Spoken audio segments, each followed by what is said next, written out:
반갑습니다. 저는 로고스원 대표 김기현 목사고요. 오늘 여러분과 함께 독서에 대한 얘기를 좀 하려고 합니다.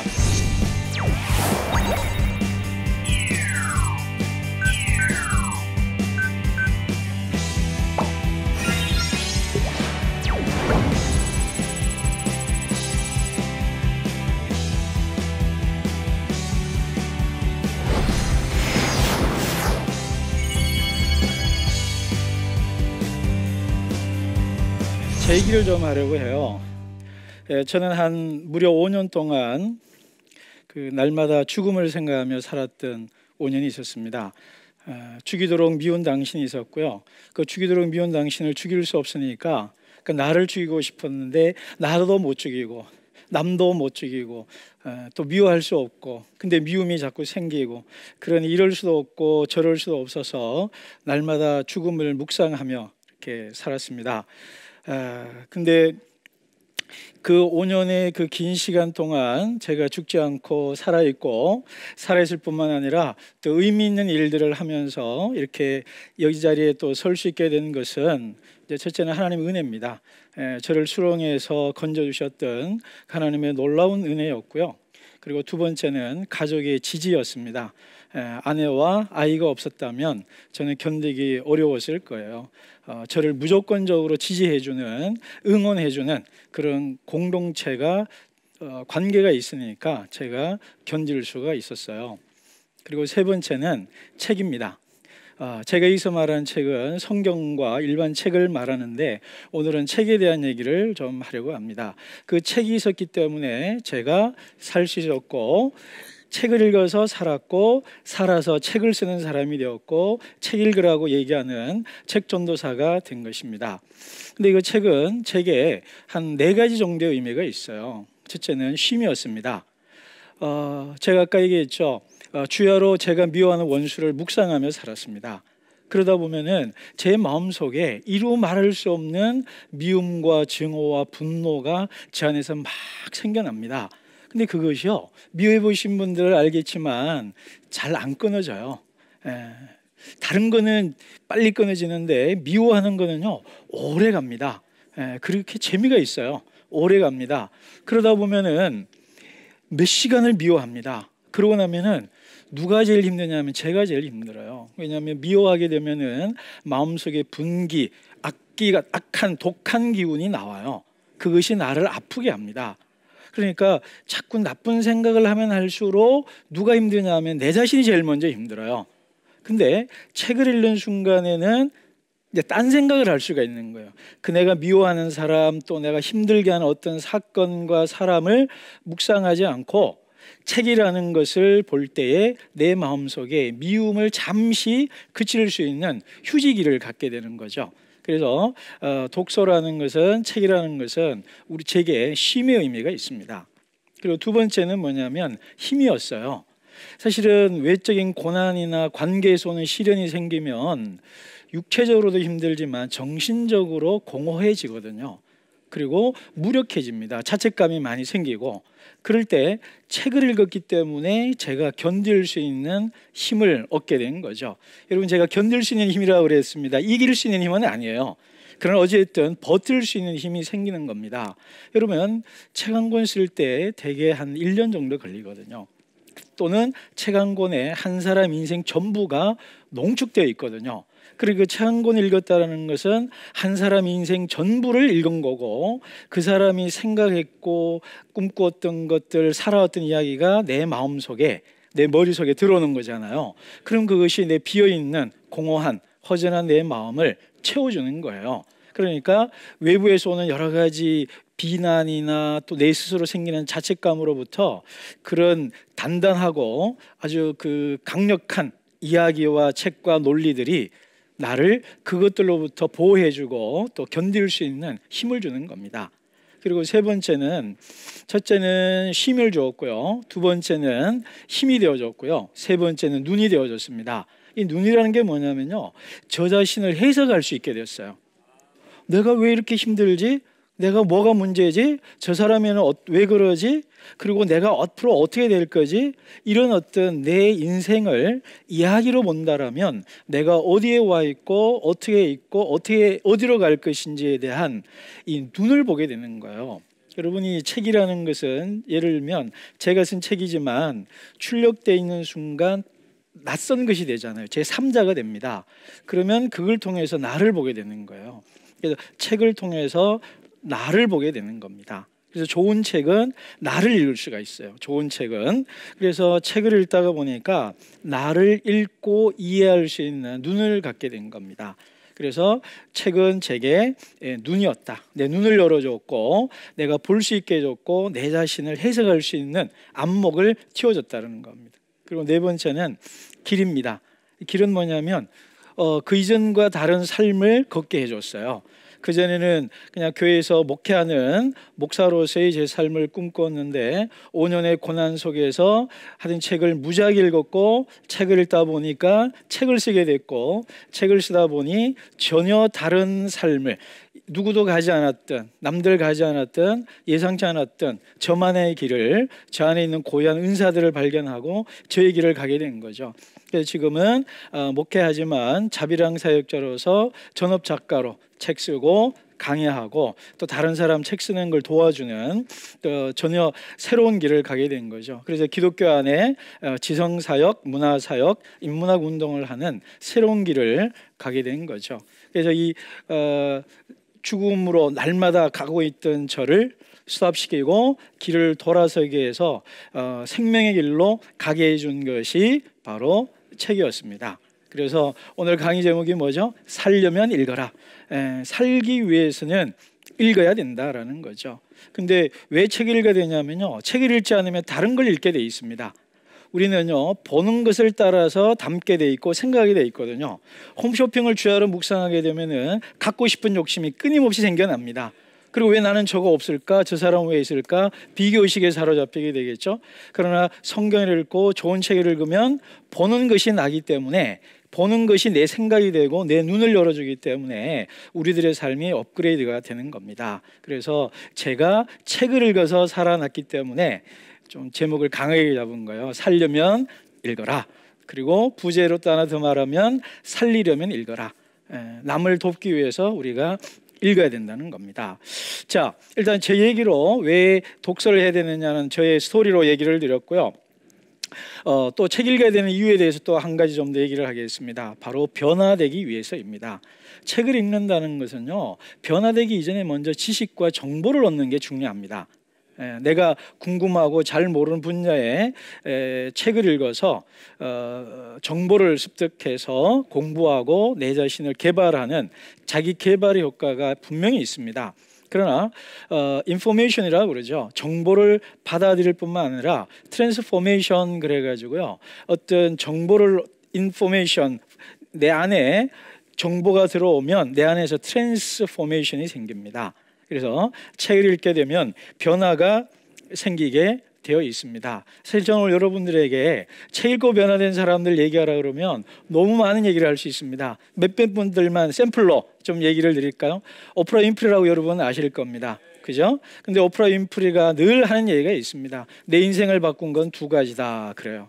첫째는 신앙이고 두 번째는 독서다 그래요. 오프라 윈프리의 그 전기들을 쭉 읽어보면 정말 힘든 삶을 살았습니다.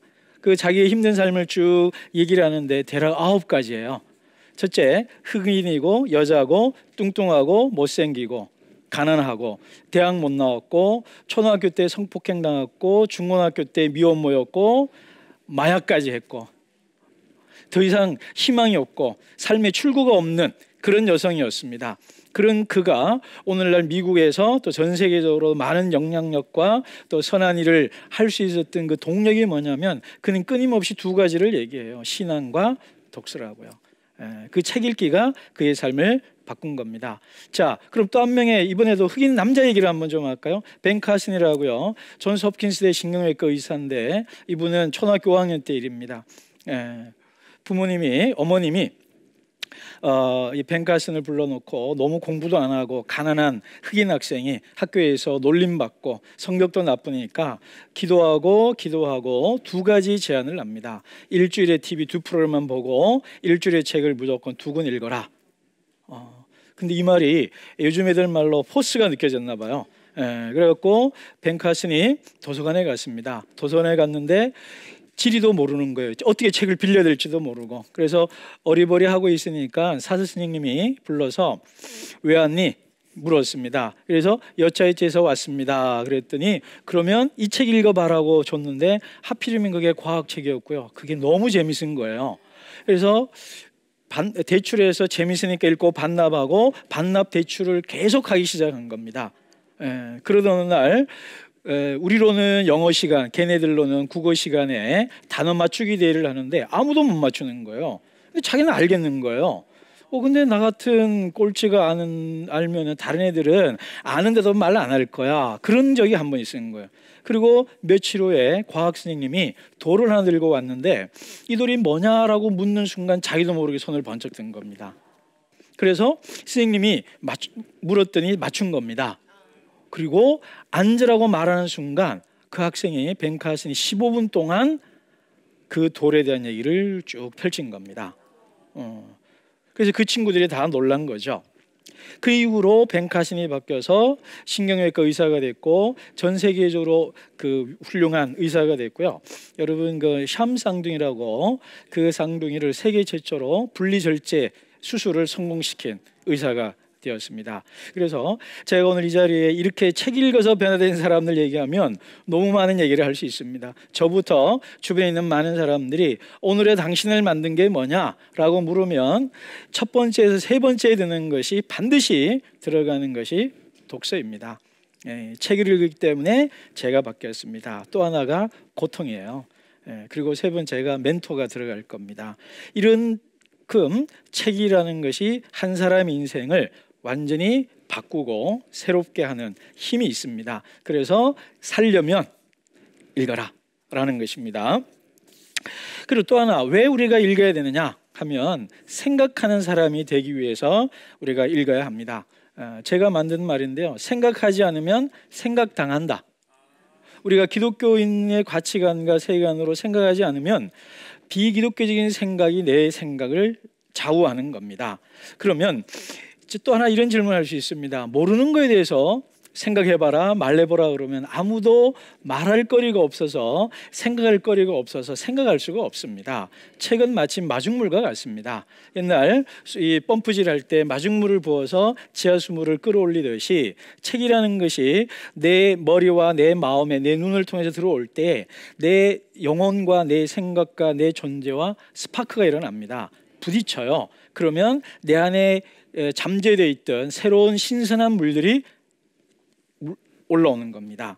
그래서 책이라는 것이 바로 우리를 생각하는 힘을 길러주는 데 탁월합니다. 제가 예를 하나 좀 들어보겠습니다. 희망의 인문학이라는 유명한 책이 있습니다. 이 책은 노숙자들과 인문학을 한 이야기들이 쓰여져 있습니다. 그 저자인 얼 쇼리스가 유명한 미국의 신문 편집자입니다. 한 번은 여성들만 있는 교도소에 자원봉사를 하러 갔습니다. 그래서 한 30대 중반인 여성하고 얘기를 했어요. 그러다가 무심결에 이런 말을 듣습니다. 우리 어머니도 여기 왔다 갔고 나도 여기 있고 우리 딸도 언젠가 여기 들어올 거다 그러는 거예요. 너무 어이없고 황당하고 기가 막혀서 얼 쇼리스가 물었습니다. 그럼 어떻게 하면 되겠느냐 했더니 이 흑인 여성이 이렇게 대답을 합니다. 우리 아이들을 영화관에 가고 책을 읽게 하고 미술관에 가고 박람회에 데려가고 여행을 데리고 다니면 영화를 보게 하면 우리 아이들이 여기 안 올 겁니다. 그렇게 얘기를 한 겁니다. 그래서 올쇼리스가 그날 나와서 동사무소에 갔습니다. 클레멘트라는 마을 동사무소에 가서 노숙자들을 추천을 받아서 인문학 책을 읽기 시작한 겁니다. 뭐 호메로스의 오디세이아나 일리아드, 셰익스피어 뭐 이런 책을 읽기 시작한 겁니다. 노숙자들이 읽어요. 근데 여러분 너무 놀라지 말아야 될 것은 책 전부를 읽은 건 아니고요. 한 두세 페이지를 복사해가지고 이제 줍니다. 그리고 그거를 읽고 토론하고 하는 겁니다. 그랬더니 이분들이 생각하기 시작하더라는 거. 생각하기 시작하더니 놀라운 결과가 생겨났습니다. 첫째, 가정으로 돌아가고 두 번째, 직장으로 돌아가더라는 겁니다. 책을 읽으니까 생각하게 되고 생각하게 되니까 자신의 삶이 회복되고 바뀌더라는 것입니다. 그래서 생각하는 능력을 길러줘야만 우리들의 삶이 참답게 살 수 있고 살아도 잘 살 수가 있는 겁니다. 그래서 살려면 읽어라. 살려면 읽어라. 자, 그리고 또 왜 제가 여러분들에게 책을 읽어야 된다라고 얘기했냐면 좀 쓰기 위해서입니다. 요즘 직장인들 얘기를 들어보면요, 제게 그런 얘기를 해요. 직장인 생활에 사람에 따라 다른데 50%에서 70%는 글쓰기라고 그래요. 그래서 승진하려면 글을 잘 써야 된다는 거예요. 프레젠테이션을 잘해야 된다고 그럽니다. 게다가 요즘은 뭐 SNS나 뭐 블로그나 카페 이런 것이 활성화되어 있어서 글로 자기를 표현하는 것이 대세가 되었기 때문에 글 잘 쓰는 사람이 정말 멋있어 보입니다. 인기가 있고요. 그리고 제가 아는 후배 목사님이 저에게 이런 얘기를 해요. 목사님, 목회가 글 쓰는 직업인 줄 알았다면 저는 신학교 가는 것을 처음부터 심각하게 고민했을 텐데 이어서 그걸 미리 고민하지 않고 와서 너무너무 후회를 많이 하고 있고 고생하고 있습니다. 그런 얘기를 합니다. 목회 사역이라는 것이 사람을 사랑하는 일이긴 하지만 결과적으로 드러나는 것은 말과 글로 사랑하고 섬기는 거거든요. 그렇기 때문에 직장인이든 목회자이든 또 일반인이든 특별히 우리 청소년, 자라나는 청소년들도 책을 읽고 글 쓰는 것이 입시와 또 자기 자신을 훈련하고 개발하고 미래를 준비하는데 너무너무 중요한 시대를 우리가 살고 있습니다. 그런데 어떻게 하면 우리가 글을 잘 쓸 수 있을까? 왜 글 쓰는 것이 이렇게 중요할까? 제가 영화 얘기 하나 하겠습니다. 프리덤 라이트스라는 영화가 있습니다. 여러분 나중에 꼭 한번 보시면 좋겠습니다. 그 영화를 보면 18살 생일이 되는 것이 꿈인 흑인, 멕시칸, 아시안, 백인 이 아이들이 등장합니다. 왜 18살 생일이 맞이하는 게 꿈일까요? 그날 뭐 특별한 좋은 이벤트가 있어서가 아니고요. 그때까지 살 가능성이 없는 아이들입니다.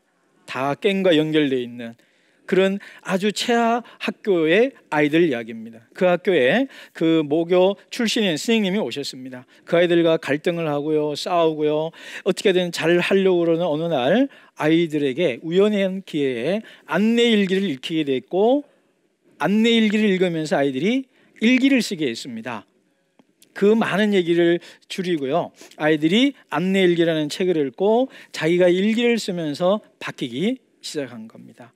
근데 이 아이들이 나중에 변화되어서 해피엔딩이죠.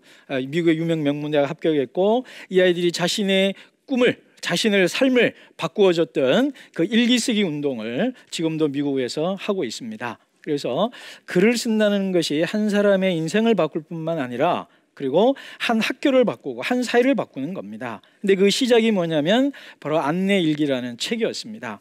책을 읽으니까 일기에 관한 안내일기를 읽으니까 일기를 쓰고 싶어졌고 일기를 쓰면서 자기 삶을 얘기하다 보니까 자기가 바뀌고 자기가 바뀌니까 남도 바꾸게 되는 거죠. 왜 우리가 읽어야 되느냐고요? 읽으면 쓰고 싶어지고 쓰면 삶이 바뀌기 때문입니다. 그래서 다시 한번 강의 제목 복창할까요? 살려면 자, 살려면 읽어라. 살고 싶으십니까? 읽어야 합니다. 또 이제 성경의 인물 얘기 한 명 하겠습니다. 자, 저는 다윗과 사울 얘기를 여러분에게 좀 하려고 합니다. 저는요, 중학교 1학년 때부터 교회를 다녔는데 처음에 다윗에 대한 얘기를 많이 들었어요. 그래서 저는 어떻게 생각했냐면 이스라엘의 첫 번째 왕은 다윗이라고 생각을 했습니다. 사울은 나쁜 사람이니까 첫 번째 왕이 아니라고 생각을 한 거예요. 근데 왜 그러냐면 우리나라의 초대 왕 건국 태조가 누굽니까? 조선은 태조 이성계고 고려는 왕건이잖아요. 여러분 이성계나 왕건 얘기하면 어찌됐든 훌륭한 뛰어난 업적을 남긴 한 나라를 세우고 한 나라를 무너뜨리고 새로운 나라를 새로운 시대를 개창한다는 것이 갖는 어려움과 위대함을 알기 때문에 사울이 그렇게 훌륭한 사람이라고 제가 생각을 안 한 거예요. 눈으로 볼 때는 사울이 첫 번째 왕인데 생각은 다윗이 첫 번째라고 생각했던 거죠. 그런데 제가 우연한 기회에 시편 1편 1, 2절을 읽다가 깨달은 게 하나가 있어요. 뭐냐면 왜 사울은 하나님이 세운 첫 번째 왕이었는데 왜 이렇게 나쁜 왕이 되었고 다윗은 이렇게 선한 사람이 되었을까? 여러분, 이스라엘에 수많은 왕들이 있지만 하나님이 직접 선택한 왕은 사울과 다윗입니다. 이스라엘의 왕을 세울 때 하나님께서 아마 저를 기준으로 생각한다면 아마 시뮬레이션을 좀 했을 것 같아요. 한 사람 한 사람을 이스라엘의 왕을 넣어서 한번 시뮬레이션을 그려봤겠죠.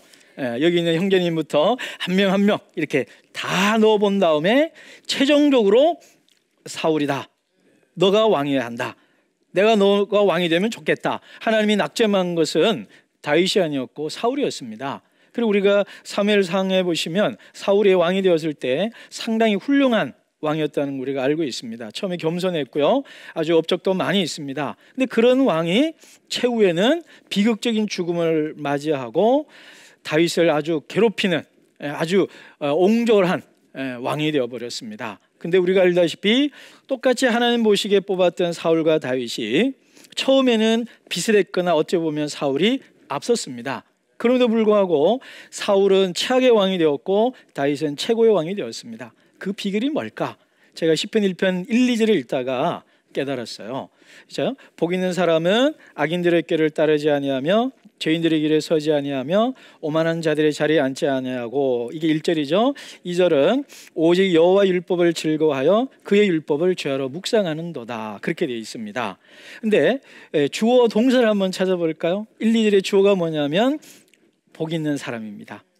복 있는 사람. 근데 복 있는 사람은 그다음 주어가 있으면 동사가 있어야 되죠. 복 있는 사람은 누굴까요? 묵상하는 사람입니다. 묵상하다는 뜻입니다. 근데 묵상하다라는 말은 생각한다는 단어라기보다는 읽는다라는 뜻입니다.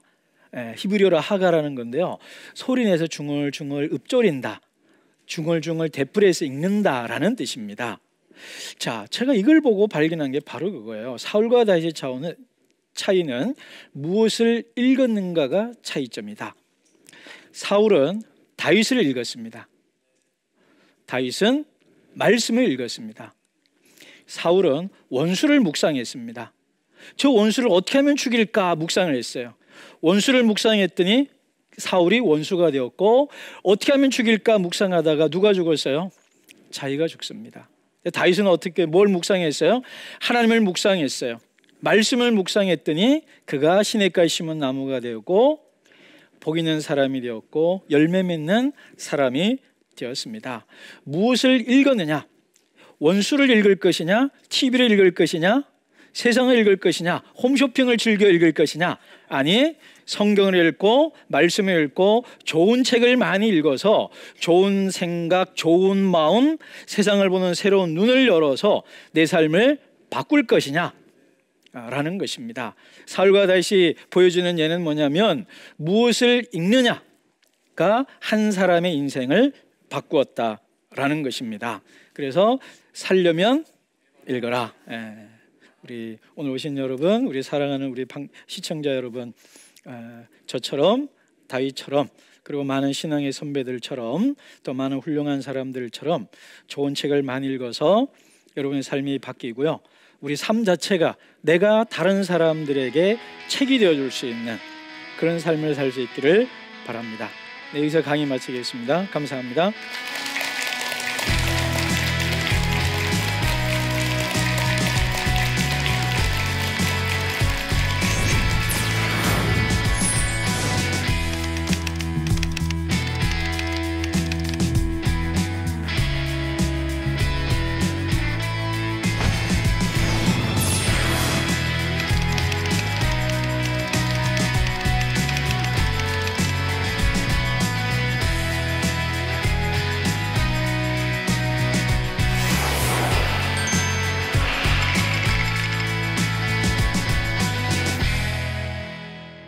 네, 오늘 강의 들으면서 혹시 또 더 듣고 싶거나 또 궁금한 거 있으면 질문을 좀 받으면 좋겠거든요. 질문해 주시죠.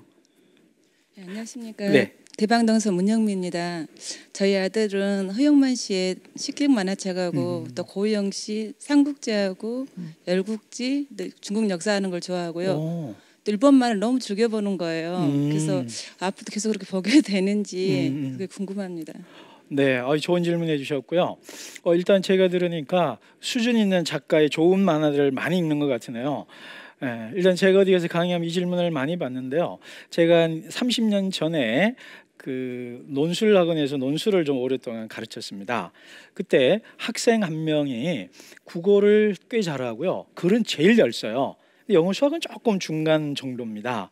그래서 한번 불러서 너 글 잘 쓴다 칭찬을 해줬어요. 그랬더니 이거 너무 좋아합니다. 그래서 야, 너 책 좋아하니? 그랬더니 그 녀석이 머리를 긁적 하더니 뭐라고 얘기를 하냐면 예 선생님, 제가 무협지란 무협지는 다 읽었어요 그러더라고요. 그래서 제가 내린 결론, 무협지만 읽어도 국어를 잘하고 글 잘 쓴다. 제가 이 얘기를 페이스북에 올렸더니 한림의대 교수님이 댓글을 달기를 목사님, 저는 만화 읽어서 의대 왔습니다 그러더라고요. 근데 여러분, 요거는 시대적 상황이기 때문에 너무 또 믿으시면 안 되고요. 하여간 만화나 무협지만 열심히 읽어도 국어를 잘하고 생각하는 힘이 길러집니다. 그래서 첫 번째는 뭐냐면 안 읽는 것보다 읽는 것이 10배 낫다. 동쪽으로 잘 달리는 말이 서쪽으로 잘 달리는 거거든요. 무협지든 만화든 책을 읽는 아이가 만화라도 읽는 아이가 책도 읽는 것이지, 만화도 안 보는 애는 책도 안 봅니다. 그러니까 못 읽게 해서, 또 남자애들은 특별히 들어가는데 이걸 못하게 하면 저것도 안 해요. 그래서 만화 읽는 걸 격려해 주면서 소위 아이들을 글줄책이라고 그러죠. 글이 많은 책을 읽도록, 같이 읽도록 부모님이 지혜롭게 도와주셔야 됩니다. 그렇게 하면, 방법적으로 그렇게 하면 되고요. 하여튼 만화나 이런 책 읽는 것도 좋다. 그리고 요즘 만화는요, 너무 좋은 학습 만화나 요즘 뭐 미생이나 뭐 또 그런 책, 송고신 이런 좋은 작품들이 많이 있기 때문에 만화로도 충분히 좋은 책이다. 그래서 격려해 주시면 아이가 더 잘 읽고 또 다른 것도 읽을 수 있을 겁니다. 네, 또 다른 분 질문 있으면 질문 좀 받겠습니다. 네. 오늘 독서의 중요성에 대해서 설명해 주셔서 잘 들었고요. 저는 그럼 지금 목사님께서 성도들을 위해서 하시는 사역이 있으신지 궁금합니다. 네, 감사합니다. 제가 지금 하고 있는 일은 개인적으로 책을 쓰는 작가로서 13권 책 쓰고 7권 번역하고 이제 학술 논문 10편 썼고요. 그다음 또 지금 하고 있는 일은 우리 크리스천들이 책을 읽고 글 쓰는 일들을 하고 있습니다. 그래서 이제 청소년 인문학교라고 해가지고요. 중고등학생들이 일주일에 인문고전이나 만화책, 영화책부터 시작해서 고전적인 책들까지 뭐 춘향전, 심청전, 플라톤, 뭐 C.S. 루이스, 어거스틴 뭐 이런 영화도 보고요. 다양한 과학책도 보면서 책 읽고 글 쓰는 훈련을 지금 하고 있고요. 우리 목회자들이나 일반인들도 그 책 한 권 읽고 글 하나 쓰는 일을 통해서 스스로 자기 치유하고, 그리고 자기 삶을 바꾸고, 또 심지어 책 쓰는 저자가 되게 하는 그런 일들을 지금 하고 있습니다. 그래서 오늘 이 방송 듣는 모든 분들과 오신 분들도 책을 읽어서 자기 삶이 좀 바뀌고 또 자기 삶이 정돈이 되고, 그래서 내가 다른 사람이 읽을 만한 가치가 있는 삶, 다른 사람이 듣고 봐줄 만한 가치가 있는 그런 책이 되는 삶, 그런 삶을 살 수 있으면 좋겠습니다. 감사합니다.